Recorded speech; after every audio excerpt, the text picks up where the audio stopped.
For me, Hitler represents kind of the personification of the ideological imperative. That is, he's the one that sets the goals and sets the targets that everyone else is going to try to work towards. So Hitler does not have to be a micromanager. Hitler does not have to rule in a hands-on way.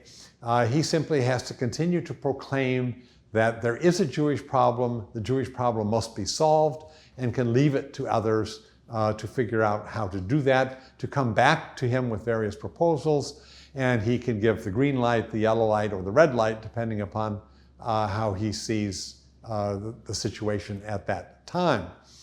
I would say Hitler, in fact, takes decisions in three different ways. In some ways, on some issues, he is a micromanager. When it comes to diplomacy and meddling in the military, Hitler got involved in all sorts of very, very minute details. Drove some of his generals crazy because he would interfere at the local level. And he managed foreign policy very closely, certainly on the march to war. On some issues, he was, in a sense, the absentee landlord. Once he had taken power and consolidated power, domestic policy in Germany didn't interest him at all. And he would simply tell people, solve this problem in 10 years and come back to me and I won't ask you how you did it. He simply doesn't want to be bothered. But with racial policy, I think a third sort of style of decision-making took place. And this is the one where Hitler acts as the prophet, as the exhorter. Yeah, he says, it is my wish that, or I predict that, I make the prophecy that. And then it's dependent upon his followers to make the prophecies come true. Hitler has to be proven infallible.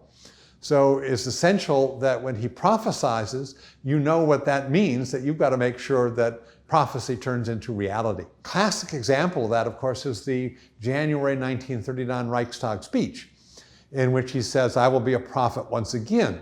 If world Jewry plunges us into another world war, it will not be the death of Germany, but it will be the destruction of the Jewish race in Europe.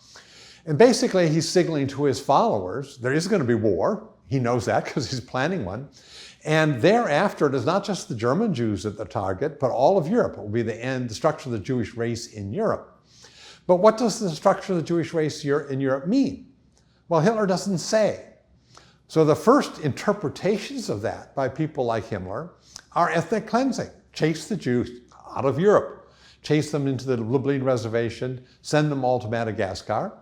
And Hitler approves. So it's not that Hitler is predicting Auschwitz.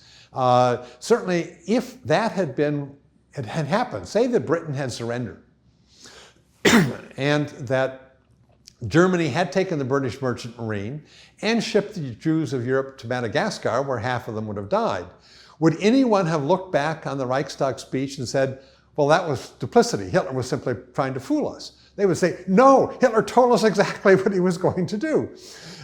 Because in the end, whatever plan they finally implement will be in line with, but it's not the only way in which that January prophecy could have been realized. But everybody's trying to figure out how to make the prophecy come true, but it could become true in different ways. Ultimately, the way in which the Nazis tried to make it come true, of course, was through the final solution and the death camps.